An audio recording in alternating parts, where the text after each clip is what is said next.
Welcome to movie island. Movie के starting में हमें एक ट्रेन को दिखाया जाता है जो लगभग चलने को तैयार है, जहां इस मूवी के मेन कैरेक्टर जियांग अपने बेटे सू और बेटी तिलैंग के साथ ट्रेन में चढ़ने के लिए अपनी बोगी की तरफ बढ़ रहा था। जियांग अपनी सबसे बड़ी बेटी के लिए चिंतित रहता है क्योंकि वो उनके साथ नहीं रहती थी और अपना पता भी नहीं बताया था। और आज जियांग उसे प्लेटफॉर्म में कुछ मिलिट्री ऑफिसर्स के साथ देखता है। अब यहाँ ट्रेन के कंडक्टर को दिखाया जाता है जो सामने आ रही दूसरी ट्रेन को देखकर हैरान हो रहा होता है क्योंकि उन्हें तो इन्फॉर्म किया गया था कि लगभग 2 घंटे तक स्टेशन पर कोई और दूसरी ट्रेन नहीं आने वाली है। खैर जियांग और बाकी सब अपने जगह पे बैठ जाते हैं। यहाँ सब आपस में एक वायरस के बारे में बात कर रहे होते हैं जो शायद छोटे जानवरों को अपनी चपेट में ले रहा है। रेलवे अधिकारी वो इमरजेंसी में आई ट्रेन की जांच करने उसके पास पहुंच जाते हैं क्योंकि उस ट्रेन के सारे लोग गायब थे। अब गेट किसी वजह से जाम हो गया था और गेट की साइड से खून भी निकल रहा था, इसीलिए रेलवे अधिकारी किसी नुकीले हथियार से गेट को बड़ी मुश्किल से खोलते हैं और गेट खोलते ही वो डर जाते हैं क्योंकि वहाँ सभी पैसेंजर्स की लाशें बहुत बुरी तरीके से पड़ी हुई थी।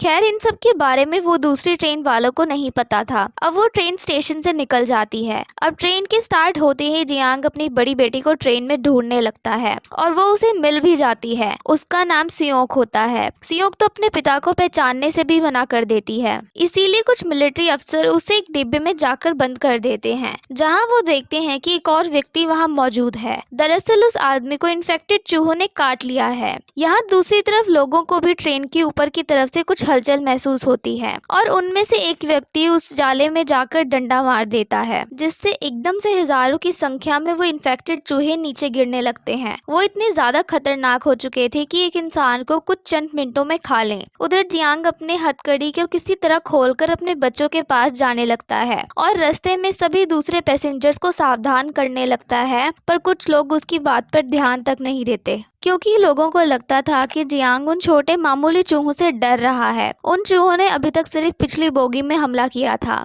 इसीलिए यहाँ किसी को कोई खबर नहीं थी। लोग जियांग पर हंसने लगते हैं, पर इतने में ही वो खतरनाक चूहे वहाँ पहुँच जाते हैं और सभी लोगों पर हमला कर देते हैं। इसीलिए बचे हुए लोग ट्रेन की आगे की बोगी की तरफ बढ़ने लगते हैं।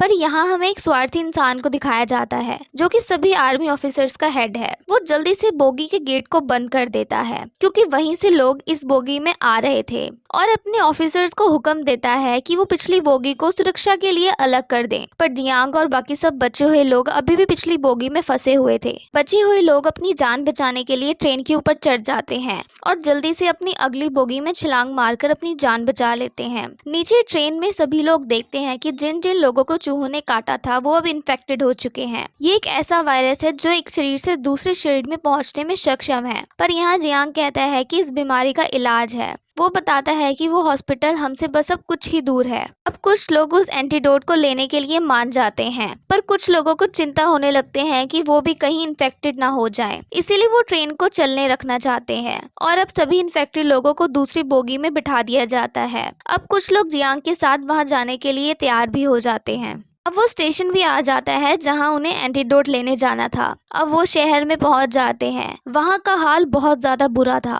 वहां पर लोगों की लाशें जगह जगह पर पड़ी हुई थी। वहां सभी लोग किसी तरह उन लाशों से होते हुए चूहों से बचते हुए इस हॉस्पिटल तक पहुंच जाते हैं। यहाँ गौर करने वाली बात यह है कि वो चूहे रोशनी में नहीं आते बल्कि अंधेरे में रहते हैं। यहाँ उनको एक आदमी मिलता है जो अपनी पत्नी और बेटे के साथ वहीं छुपा हुआ था। उसका बेटा भी इन्फेक्टेड हो चुका है, इसलिए उसका हौसला बढ़ाने के लिए जियान उसे बताता है कि इसकी मेडिसिन यही है। तो वो आदमी वहाँ रखे मेडिसिन की तरफ उनको लेकर जाता है। अब यहाँ दिक्कत तो ये थी कि हॉस्पिटल ही उन चूहों का घर है। अगर उन्होंने थोड़ी सी भी गलती की तो सारे चूहे उनका यहीं पे काम तमाम कर देंगे। उधर दूसरी तरफ ट्रेन में बैठे लोगों को लग रहा था कि हॉस्पिटल में गए लोग अब वापस नहीं आएंगे, इसीलिए वो ट्रेन को आगे बढ़ाना चाहते हैं और वहाँ बैठी हुई एक बुजुर्ग औरत बचे हुए बोगी का गेट खोल देती है, जिसे वहाँ बैठे सारे लोग मारे जाते हैं। जियांग को यहाँ एंटीवायरस मिल गया है। जियांग उन्हें एक डब्बे में डालता है और जल्दी से बाहर आकर सारे जीप में बैठकर वहाँ से निकल जाते हैं। यहाँ ट्रेन के पास पहुँच के जियांग यहाँ अपने बच्चों को सही सलामत देखकर बहुत खुश हो जाता है। अब यहाँ सब ठीक ठाक चल रहा था, इतने में वहाँ अंधकार छा जाता है और फिर से चूहे उन ट्रेन की तरफ बढ़ने लगते हैं। अब यहाँ सब इन्फेक्टेड लोगों को वो एंटीडोट लगा दी जाती है,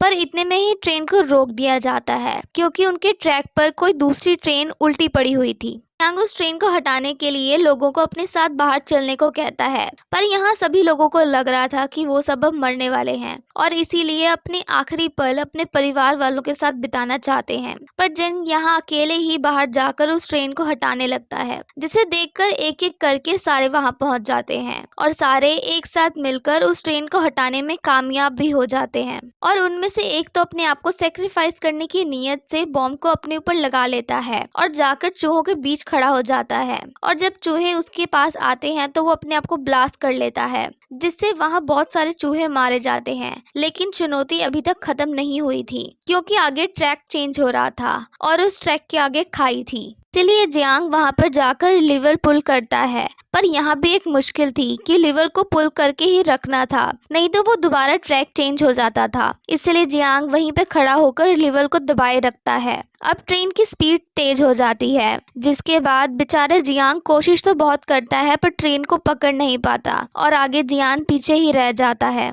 और बेचारा जियांग पीछे रह जाता है। जिसके बाद वो चूहे आकर जियांग को मार देते हैं और उनकी बेटी रोते रोते अपने पिता को मरते हुए देखती हैं और यहाँ ये मूवी खत्म हो जाती है। अगर आपको ये मूवी अच्छी लगी तो नीचे दिए गए हमारे टेलीग्राम चैनल को ज्वाइन करें। अगर आपको ये वीडियो अच्छी लगी तो वीडियो को लाइक करें और ऐसे ही अमेजिंग वीडियो को देखने के लिए हमारे चैनल को सब्सक्राइब करके बेल आइकन को बजाना ना भूलें। अगर आपने हमारी पिछली वीडियो को नहीं देखा है तो वीडियो को देखने के लिए स्क्रीन पर दिए गए वीडियो को क्लिक कर उन वीडियो को भी एंजॉय करें।